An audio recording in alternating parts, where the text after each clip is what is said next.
In a lifetime comprising a mere 32 years, Bruce Lee revolutionized the world of martial arts through his profound teachings and philosophy, and created a legacy through his work in motion pictures that has evolved into a legend. Thought by many to be the greatest martial artist of the 20th century, Bruce Lee was born in San Francisco on November the 27th, 1940, between 6 a.m. and 8 a.m. at the Jackson Street Hospital, under the birth name of Lee Jun-fan.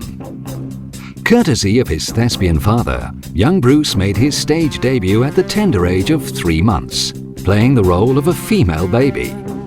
His father, Lee Hoi-chun, a prestigious member of the Cantonese Opera Company, would carry his young son on stage each night during his performance of Golden Gate Girl. In 1941, when Bruce was only 1 year old, he returned with his parents to the family home in Kowloon, Hong Kong.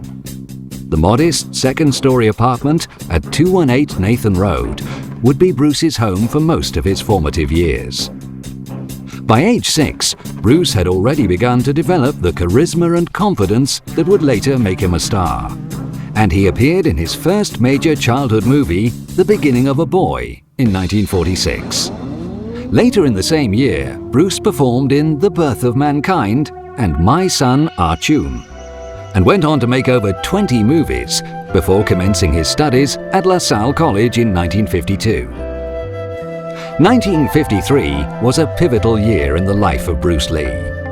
After losing a street fight with a local gang, Bruce began to train in the art of Wing Chun under famed Sifu Yip Man. His natural speed and timing and acute mental focus guaranteed that Bruce would excel in this complex and exacting art. In fact, his precocious talent developed so quickly that despite numerous other encounters with street gangs, Bruce would never again lose a fight. As well as indulging his passion for the martial arts, Bruce also began taking cha-cha lessons in 1954 at age 14. The dance was popular amongst local teenagers at the time, and Bruce not only went on to win the Crown Colony Cha-Cha Championship in 1958, but also broke the hearts of many local girls. As well as his achievements on the dance floor, 58 was also notable as the year when Bruce defeated reigning 3-year champion Gary Elms in the Hong Kong Boxing Championships, putting to practical use the combat theory he had devised with Sifu Yip Man. Like many Hong Kong teenagers of the time, Bruce became caught up in the turf wars which surrounded the illicit activities of the local street gangs. Participating in numerous street fighting incidents, Bruce soon came to the attention of the police. Terrified that their son would forever become embroiled in a life of crime, Bruce's mother and father decided that he should visit San Francisco, the place of his birth, to claim his American citizenship and finish his education. With only $15 from his father and $100 from his mother, Bruce arrived in the United States in 1959 and stayed by prior arrangement with an old friend of his father.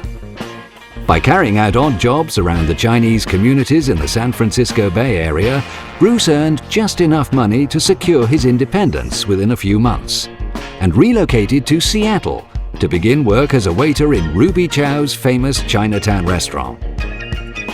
Mindful of the promise he had made to his parents, Bruce enrolled at the Edison Technical School and through diligent study and application earned his high school diploma, while supplementing his income from the restaurant by teaching martial arts to local residents in backyards and city parks.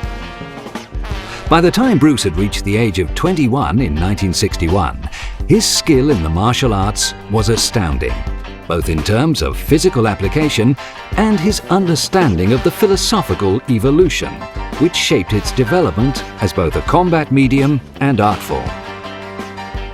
In March of the same year, Bruce matriculated and went on to the University of Washington to study philosophy. Very soon, knowledge of his incredible skill spread to the other students, and Bruce once again fulfilled the role of both teacher and mentor to many of his classmates. After a romance lasting several months with local girl Amy Sambo, Bruce, aged 23, decided to propose in the summer of '63, but was turned down. Dejected, he returned to Hong Kong with friend Doug Palmer to visit his family and to benefit from a few months of rest and relaxation before recommencing his studies. The remainder of '63 was to prove to be a significant time in the life of Bruce Lee. Not only did he open his first Junfang Kung Fu Institute, where he would fly in the face of tradition by teaching his direct, effective, and street-realistic principles of self-defense to any person of any race, but he also embarked on a relationship with a certain Linda Emery. Bruce's first date with Linda was on October the 25th at the Space Needle restaurant in Seattle, and the two quickly fell in love and would eventually marry. Encouraged by Linda, Bruce moved his Junfang Kung Fu Institute to 4750 University Way, near the university campus, and benefited greatly from a major influx of students who became interested in his teachings and principles of self-defense. In 1964, aged 24, Bruce met Jun Rhee, the man considered by many to be the father of Taekwondo in America. The two men would go on to develop a lifelong friendship based on their respect for each other's abilities, and Rhee subsequently invited Bruce to appear at tournaments in Washington and other locations throughout the United States to demonstrate his breathtaking skills. Due to his success with the school in Washington and his growing profile within the United States as a renowned master of the martial arts, Bruce opened a second Junfang Kung Fu school in Oakland, and his good friend and student Taki Kimura took over the responsibility as head instructor. On August 2, 1964, Bruce performed at the International Karate Championships in Long Beach, California, at the invitation of Kenpo legend Ed Parker. Bruce mesmerized the audience with his feats of superhuman ability, including the performance of a series of two-finger push-ups and the incredible one-inch punch. The one-inch punch was a technique that Bruce developed with student James DeMille, which effectively allowed him to position his fist 1 inch away from the torso of an opponent, and with a short, focused strike, propel him backwards several feet through the air, seemingly without effort. Present at the groundbreaking demonstration was Jay Sebring, hairstylist for the popular Batman TV series starring Adam West and Burt Ward. Sebring was so impressed with Bruce's physical prowess and magnetic charisma that he immediately put him in touch with Batman producer William Dozier, who invited Bruce to LA to take part in a screen test for his forthcoming TV series, The Green Hornet. After a passionate whirlwind romance lasting less than a year, Bruce proposed to Linda, and the couple married on August 17, 1964, and moved to Oakland, California. Encouraged by his new wife, Bruce continued to teach all comers at his new school in Oakland, angering the elders of the local Chinatown community, who deeply resented his insistence on teaching the secrets of Chinese martial arts to Caucasian students. Consequently, the elders nominated Yip Man, a local kung fu expert, to challenge Bruce to a contest. For both fighters, the stakes were high. If Bruce lost, he would have been duty-bound to either close his school or stop teaching kung fu to Westerners. If Wong lost, he would have been similarly bound to stop teaching indefinitely. When the time for the fight came around, Wong, intimidated by Bruce's fearsome reputation, tried to delay the match and then to impose restrictions on the techniques that could be used. Bruce was furious and insisted that the fight be a no-holds-barred contest. When the match finally took place, Bruce defeated his opponent quickly and easily, using his refined Wing Chun technique. Despite his ease of victory, Bruce was still concerned that he took too long to defeat his opponent and began to re-evaluate his style. Through this redevelopment process, the early concepts of Jeet Kune Do, also known as the way of the intercepting fist, began to form. JKD would eventually develop into the most efficient unarmed combat system ever devised by one man, and would utilize the most efficient fighting techniques from such diverse arts as Wing Chun, Thai boxing, Judo, Japanese karate, and Western boxing. Bruce's key principle for his new system was a style without style, an ideology and physical training regime which conditioned the mind and body to respond instinctively to any given attack, without reliance on set patterns or movements. During early '65, William Dozier successfully raised finance for the Hornet project, and Bruce was signed to a one-year option as Kato in the resultant TV series. He was paid an $1,800 retainer, a small fortune at the time, and fulfilled his lifetime ambition to appear on TV at the tender age of 24. On February 1, 1965, Linda gave birth to their first child, Brandon Bruce Lee. Bruce was delighted at the prospect of fatherhood and developed a close bond with his young son, which lasted throughout his lifetime. Tragically, only 7 days later, Bruce received news from Hong Kong that his father had passed away. Grief-stricken, Bruce flew alone to Hong Kong to attend his father's funeral, before using his advance from producer Dozier to fly himself, Linda and Brandon back to Hong Kong to settle the affairs of his father's estate. After spending time with his grieving mother, Bruce returned to the United States in September of '65, residing in Seattle before relocating with his family to an exclusive apartment on Wilshire and Gailey in Westwood, Los Angeles. During early 1966, Bruce finally began work as Kato in the Green Hornet TV series, earning $400 per show over 26 episodes, with a two-part guest slot added into the Batman show. While living in Los Angeles, Bruce, with the help of Dan Inosanto, opened his third Junfang Kung Fu school at 628 College Street, Los Angeles, where the final formulation of Bruce Lee's philosophy of the martial art, Jeet Kune Do, blossomed. The last episode of The Green Hornet aired on July 14, 1967, before being cancelled by the network. The ratings had dropped considerably since the first episode, and by all accounts, Bruce was more popular with viewers in his supporting role than leading man Van Williams. Disappointed by this temporary setback, Bruce continued to build a portfolio of television work with appearances in Ironside alongside Raymond Burr, Here Come the Brides, Blondie, The Milton Berle Show, and Longstreet opposite James Franciscus, where he appeared as Lee Chung in 4 episodes. In one episode of Longstreet, entitled The Way of the Intercepting Fist, Bruce is given the opportunity by screenwriter friend and student Sterling Silliphant to explain on film for the first time the fundamental philosophical principles behind his amazing fighting art. Bruce Lee's first Hollywood movie role was as Winslow Wong, opposite James Garner in the 1968 film Marlowe. Despite extensive location scouting in India, a planned co-project with Hollywood students Steve McQueen, James Coburn and Sterling Silliphant, entitled The Silent Flute, was abandoned due to the lack of a coherent script. Bruce also suffered further disappointment when he was rejected by producer Fred Weintraub for the lead role in Kung Fu Western The Warrior, a concept later developed into the Kung Fu TV series starring David Carradine. Understandably, Bruce was at an all-time low at this time. But on April 19, 1969, his second child, Shannon Lee, was born in Santa Monica. Linda Lee would say that Bruce felt that an angel had come to stay at our house.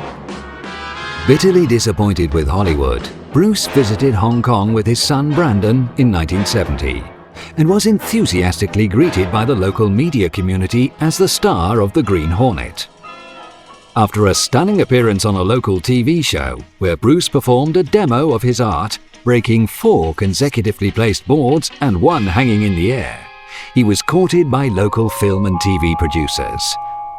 After rejecting an offer from Run Run Shaw at the legendary Shaw Brothers Studios to sign a 7-year contract on a salary of $2,000 per film, Bruce accepted a part from fledgling producer Raymond Chow to star in his new project The Big Boss, due to start production in Thailand. This first Hong Kong-produced Bruce Lee film was a massive hit and outgrossed The Sound of Music, taking more than $3.5 million in its first 3 weeks of release. Bruce became a star literally overnight, captivating audiences with his magnetic charisma, brutal physicality, and a level of martial artistry which was light years ahead of any other screen star working in the business at the time. After the amazing success of Boss, Bruce was given a larger salary, a bigger budget, and more directorial control for his next project, Fist of Fury, which went into production in 1971. In what many enthusiasts consider to be the ultimate martial arts movie, Bruce plays the fictional character of Chen Jun, a student of legendary real-life martial artist Fok Yung Gap. In an emotive roller coaster storyline of friendship, betrayal, revenge, and deadly confrontation, Lee is a true force of nature. He battles against Japanese imperialist forces determined to subjugate his people and close down his school. In each of the incredible fight scenes, Lee's execution of technique is exemplary. Whether fighting unarmed or with the weapon that would become synonymous with his image, the deadly nunchaku. As a painful side note, Bruce's techniques were so powerful that student Bob Baker received a serious chest injury during the filming of his climactic encounter with Bruce, despite wearing a protective shield under his shirt.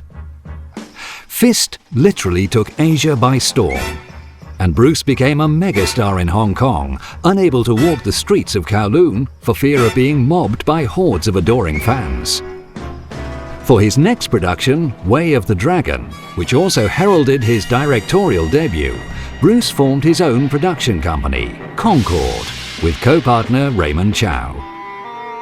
Predictably, Way of the Dragon smashed the box office record previously set by Fist of Fury, and public demand for the movie was so high that the police had to reroute traffic away from theaters during screenings.